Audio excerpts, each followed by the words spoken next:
2021 সালে এসএসসি পরীক্ষার্থীদের জন্য খুবই গুরুত্বপূর্ণ। এসএসসি পরীক্ষায় 3 গড়া নকদান বই 2021 সালে অন্তর্ভুক্ত করা হয়েছে। আমরা একটি উদাহরণ নিয়ে আলোচনা করব। এখানে উদাহরণটি জুন 1 তারিখে প্রারম্ভিক নগদ তহবিল, সেটা হচ্ছে ব্যালেন্স বিডি, ব্যাংক জমার উদ্বৃত্ত দুটি দেওয়া আছে। 2 তারিখে মাল বিক্রয়, বিক্রয়লব্ধ অর্থ বাবদ নগদ 21,000 টাকা এবং 8,500 টাকার একখানি চেক পাওয়া গেছে। বিক্রয় খরচে 29,500 এবং 21,000 টাকা নগদ এবং 8,500 টাকার চেক পাওয়া গেছে। তাহলে নগদে এবং চেকে বিক্রয়। জুনের 10 তারিখ ব্যাংকে নগদ জমা দেওয়া হয়েছে 15,000 টাকা। এটা কন্ট্রা এন্ট্রি, উভয় দিকে এন্ট্রি দিতে হবে। ডেবিট দিকে দিতে হবে ব্যাংকের করে, ক্রেডিট দিকে দিতে হবে নগদের করে। রফিকের কাছ থেকে নগদ 12,500 টাকা এবং 5,000 টাকার একখানি চেক পাওয়া গেল। এর প্রেক্ষিতে তাকে 300 টাকা বাট্টা মঞ্জুর করা হলো। এই 300 টাকা বাট্টা হচ্ছে নগদ বাট্টা। ডেবিট দিকে বসবে নগদের করে 12,500 আর 5,000 টাকা ব্যাংকের করে। 300 টাকা বসবে বাট্টার করে। হাদি অ্যান্ড সন্সকে 4,000 টাকা এবং 7,000 টাকার একখানে চেক দেওয়া হলো। এর প্রেক্ষিতে 200 টাকা বাট্টা পাওয়া গেল। তাহলে এটি হচ্ছে প্রাপ্ত বাট্টা। ক্রেডিট দিকে বসবে নগদে করে এবং ব্যাংকের করে, বাট্টার করে বসবে 200 টাকা। 30 তারিখ ব্যাংক কর্তৃক মঞ্জুরিকৃত সুদ হচ্ছে 750 টাকা। তাহলে এবার আমরা এই সমাধানটি সৃজনশীলের আলোকে সমাধান করার চেষ্টা করছি। কত বলা হয়েছে মোট নগদ বাট্টার পরিমাণ নির্ণয় করো। এখানে নগদ বাট্টা মোট যদি বলে তাহলে প্রাপ্ত এবং প্রদত্ত উভয়টি যোগ দিতে হবে। তাহলে 14 তারিখে দেখা গেছে যে 300 টাকা বাট্টা প্রদান করা হয়েছে আর 18 তারিখে 200 টাকা বাট্টা পাওয়া গিয়েছে। তাহলে মোট বাট্টার পরিমাণ হচ্ছে 500 টাকা। প্রদত্ত বাট্টা এবং প্রাপ্ত বাট্টা, এখানে বলা হয়েছে মোট নগদ বাট্টা, সেটা প্রাপ্ত হোক প্রদত্ত হোক সেটা নগদ বাট্টার করে আসবে।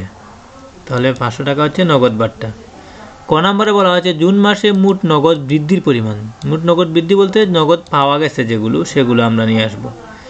তাহলে প্রথমে আছেন মাল বিক্রয়, এর মধ্যে নগদে পাইছে 21,000 টাকা, এটি হবে নগদ বৃদ্ধিতে আসবে। এই যে 21,000 টাকা নগদে পণ্য বিক্রয়। আর কোথায় আছে রফিকের কাছ থেকে নগদ 12,500 টাকা পেয়েছে। এই দুটি হচ্ছে নগদ বৃদ্ধি। 21,000 টাকা মাল বিক্রয় করে পাওয়া গেছে, আবার দেনাদারের কাছ থেকে, দেনাদার রফিকের কাছ থেকে 12,500 টাকা পেয়েছে। এই দুটি হচ্ছে নগদ বৃদ্ধি।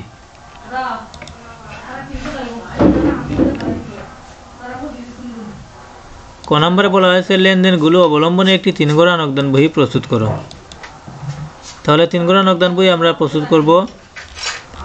3 গড়া নকদান বই একটি কোতিয়ানির টিচকের মতনই, দুদিকে সমান পরিমাণ কলাম থাকবে। বাম দিকে ডেবিট, ডান দিকে ক্রেডিট। সমান সংখ্যক কলাম, বাম দিকে যতটি ডান দিকে ততটি। তারিখ, বিবরণ, এখানে বিবরণের পরিবর্তে আমরা প্রাপ্তিও লিখতে পারি। রসিদ নং, কোতিয়ান পৃষ্ঠা, প্রদত্ত বাট্টা, নগদ বাট্টা, ব্যাংক নগদ টাকা, ব্যাংক টাকা। তাহলে কলাম কয়টি? 1টি, 2টি, 3টি, 4টি, 5টি, 6টি, 7টি। ডেবিট দিকে 7টি, ক্রেডিট দিকে 7টি, 14টি কলাম। তাহলে 3 গড়া নকদান বইয়ের কলাম সংখ্যা কয়টি? 14টি। ক্রেডিট দিকে তারিখ, বিবরণের পরিবর্তে আমরা প্রদান লিখতে পারি। বাউচার নং, কোতিয়ান পৃষ্ঠা, প্রাপ্ত বাট্টা, নগদ বাট্টা, ব্যাংক নগদ টাকা, ব্যাংক টাকা। তাহলে প্রথমে আমরা কোন লেনদেনটি আনবো? প্রারম্ভিক নগদ তহবিল ডেবিট দিকে ব্যালেন্স বিডি এবং ব্যাংকের কলামে 18,000। বিবরণের করে আমরা ব্যালেন্স বিডি লিখবো, নগদে করে লিখবো 26,000, ব্যাংকের করে বসাবো 18,000 টাকা। এই হচ্ছে আমাদের ব্যালেন্স বিডি।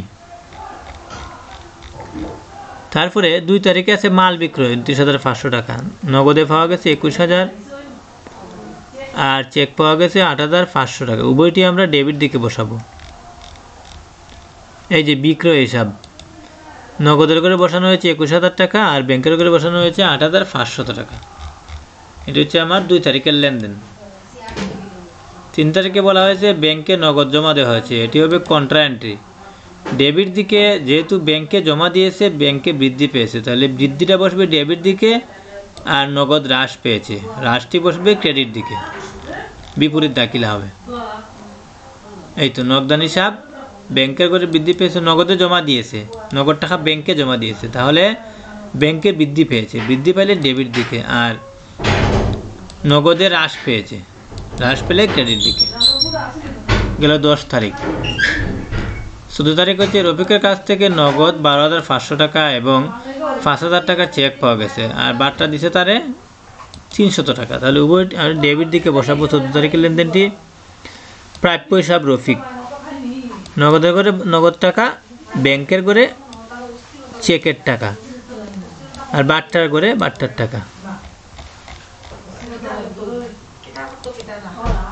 18 তারিখ হচ্ছে হাদি অ্যান্ড সন্সকে নগদ 4,000 টাকা এবং 7,000 টাকার একখানি চেক দেওয়া হলো। এর প্রেক্ষিতে 200 টাকা বার্তা পাওয়া গেল। তাহলে এটি হবে ক্রেডিট দিকে। প্রদেয় হিসাব হাদি অ্যান্ড সন্স 4,000 টাকা নগদ দিছে, 7,000 টাকা বার্তা দিয়েছে, 7,000 টাকা চেক দিয়েছে, আর 200 টাকা বার্তা পাওয়া গেছে। 30 তারিখ বলা হয়েছে ব্যাংক কর্তৃক মঞ্জুরকৃত সুদ 750 টাকা, এটি ক্রেডিট দিকে বসবে। ব্যাংক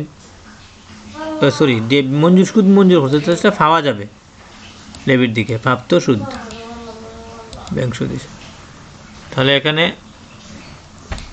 বার্তার কোনো নির্ণয় করার প্রয়োজন নাই, বার্তা হবে যোগফল, এখানে 300, এখানে 300। ডেবিট দিকে নগদের যোগফল 59,500, তাহলে ব্যালেন্স সিডি হলো ডেবিট, নগদের ব্যালেন্স হলো 40,500 টাকা, আর ব্যাংকের ব্যালেন্স, ব্যাংকের যোগফল 47,250, ব্যাংকের ব্যালেন্স হচ্ছে 40,250 টাকা।